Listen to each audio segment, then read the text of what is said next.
ሰላም ጋይስ እንኳን ደህና መጣችሁ። በዛሬ ቪዲዮ ላይ የምናይ ይሆናል ማለት ነው። ለዚህ ቻናል አዲስ ከሆናችሁ እንኳን ደህና መጣችሁ ብለናል። ስለ ትሬዲንግ እና ስለ ክሪፕቶ ከረንሲ ዲስከስ የምናደርግበት ቻናል ነው። ስለዚህ አዲስ ከሆናችሁ ሰብስክራይብ ማድረግ እንዳትረሱ። ይህ ቪዲዮ ከተመቻችሁ ደግሞ ላይክ ማድረግ እንዳይረሳ። ጥያቄም ካላችሁ ደግሞ ኮሜንት ሴክሽኑ ላይ መጠየቅ ትችላላችሁ። በተቻለኝ ፍጥነት መልስላችኋለሁ። ቀጥታ ወደ ቪዲዮ እንግባ። እንደዚህ አይነት ነገር ስታዩ ምንድነው ይሄ ነገር ብላችሁ አስባችሁ ታውቃላችሁ? የአንድ አሴት ዋጋና ባህሪው ሪከርድ የሚደረግበት መንገድ ነው። ብዙ አይነት መንገዶች አሉ፣ ነገር ግን ኮመንሊ በጣም የምንጠቀምበት ካንድልስቲክ ቻርት እንለዋለን።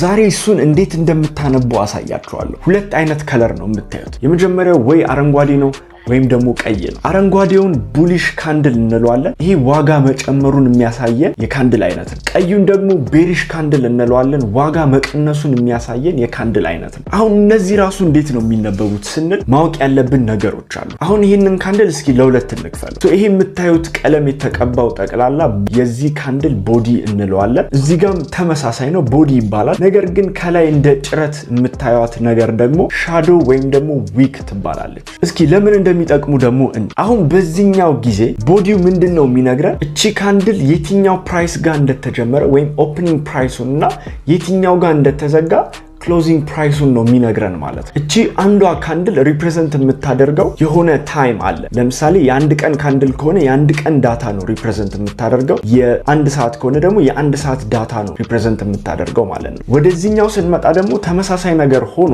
የሚወርድ ነገርን ስለሚያመለክትልን እዚህ ጋር ይከፍትና እዚህ ጋር ወርዶ ነው የሚዘጋው ማለት ነው። ስለዚህ ከላይ የምታዩት እቺ ኦፕኒንግ ፕራይሷ ናት፣ ወርዳ ደግሞ የምትዘጋበት ክሎዚንግ ፕራይሷ ናት ማለት ነው። ስለዚህ ቦዲው የሚነግረን ይሄንን ነው። ከላይ የምታያቸው ጭረት ደግሞ በዚህ ሰዓት ውስጥ እቺ ካንድል ሪፕሬዘንት በምታደርግበት ሰዓት ውስጥ ከታች ያሉት ዝቅተኛው ፕራይስ ምኑ ጋር እንደደረሰና ከላይ ያሉት ደግሞ ከፍተኛው ፕራይስ የቱ ጋር እንደደረሰ ይነግረናል። ይሄንን በቀላል ምሳሌ እዚህ ጋር ላስረዳችሁ። ለምሳሌ ይሄ አንድ ቡሊሽ ካንድል ነው። ስለዚህ ዋጋ መጨመሩን ነው የሚያሳየን።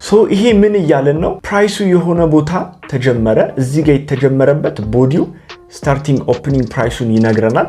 ስለዚህ ተጀምሮ ፕራይሱ የሆነ ታይም ላይ በዚች ሰዓት ውስጥ እዚህ ድረስ ወርዶ ነበር የሚለውን ይነግረናል ማለት ነው፣ the lowest price። ከዛን ተመልሶ ወጥቶ ይሄኛው ደግሞ the highest price ነው የሚነግረን፣ እዚህ ላይ ድረስ ደርሶ ነበር የሚለውን ነገር ይነግረናል። ከዛ በኋላ ግን ልክ ሰዓቱ ሲያልቅ የዘጋበትን ዋጋ ይነግረናል ማለት ነው።